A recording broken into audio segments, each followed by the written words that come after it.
In today's video, I am going to be breaking down the 1-1-2-1 half-court trap zone. Now, this is actually a very amazing strategy that you can run, and there's a couple of different ways that you can run it as well, and I'm going to show you all of those today. So let's get down, let's check this out really quickly. If you're looking for an unbeatable basketball zone, make sure to go check out my unbeatable basketball zone defense book down in the description below, because that traps the corners, but also doubles the low post without leaving any player open. So let's get down and let's check out this half-court trap. So how I would personally run this trap is my longer, taller players would be these two guys right here. I would have a long and potentially fast player who plays down here, and I would have two amazingly quick players right here. Generally speaking, this guy being the fastest. Now, there are a few teams that may run a center in the middle. There's a few different options here. This is one way to do it if you've got a somewhat fast or long center. So how you would set this up is one man who is potentially roughly at the far end of that center circle. You're going to have one guy who's at half, two guys who are roughly at the free throw line, maybe a bit higher. I would personally run them a bit higher. And one guy at the back, and he's going to be there to try to intercept any of passes that go long towards the baseline. If player 1 passes or dribbles towards where player 2 is,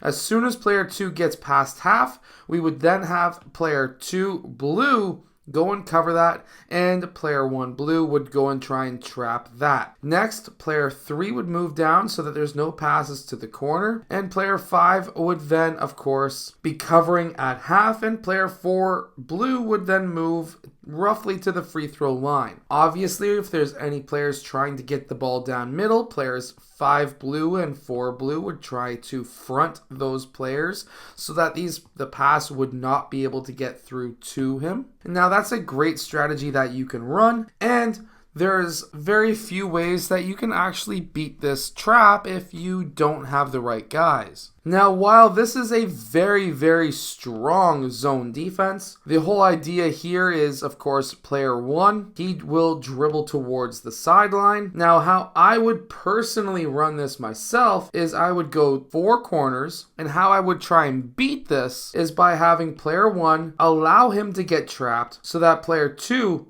moves towards the center of the court, and then you can have that pass to player 2. Now, this is one way that you can beat it. However, again, player 4 will probably be able to intercept that pass pretty frequently if done correctly and if he is fast enough. Now, a few of the ways that I personally like to actually run this zone is like this. I would go from this 1-1-2-1 into potentially a 1-3 trap. So if they beat our trap, our 1-1-2-1, we would sink back, or at least my strategy would be to sink back into a 1-3-1. That way, we can still go and try and trap these corners, and there is no players trying to run around trying to figure out where they need to go. Do I need to cover the center? Do I need to do this? Do I need to try and set up into a 3-2?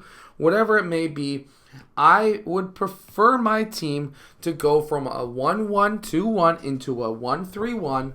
And that way you're giving a different look to the offense as well. So they may be able to beat that 1-1-2-1, but now they're faced with a 1-3 where now if they pass to the corner, they're going to get trapped. Player 3 is going to move over. Player 5 is going to cover the top. Player 4 is going to move down. And now there is very few options that are open. We're giving them a different look. We've changed it up just so slightly enough that it's going to be extremely hard for them to be able to change. And of course, player 5, blue, is in position to be able to get that steal. If we do a wing to point pass, he should be able to pick that off. And if he does, he has literally an entire lane or an entire court to go down so that he can score. Now, that's how I would personally run this trap. If I was running a 1-1-2-1, which I have actually never ran with my AAU/rep teams, but I have contemplated running it at the high school level because I've got the athleticism to be able to do so. I have really ran the 1-3-1 solely myself with my AAU team on occasions when I'm trying to trap the corners, and it's worked extremely well. But that 1-1-2-1 really does fill that center up if you're trying to push the ball towards the sideline so you can get those traps. And let's face it, if we're trying to score down here, these are the trap locations because the player offensively can't go back over that half-court line. So if you can trap the player in this corner or in this corner, then you're doing quite well. And then if you were to set back into a 1-3-1, as I was mentioning, now when we look at the actual clipboard itself, we are now trapping all of the corners on this court. And that's why I personally really like the 1-3-1 as a complementary option as a backup to the 1-1-2-1 that I was explaining. Now, these are options that you can run with the 1-1-2-1. These are different ways that you can run it and how you can transition from one trap into another trap without really transitioning much at all and really not really moving players around much either. I hope that this video has helped you win more games. If it does, hit that like button, subscribe, make sure to go check out my Unbeatable Basketball Zone Defense book. And of course, I'll see you guys in my next video.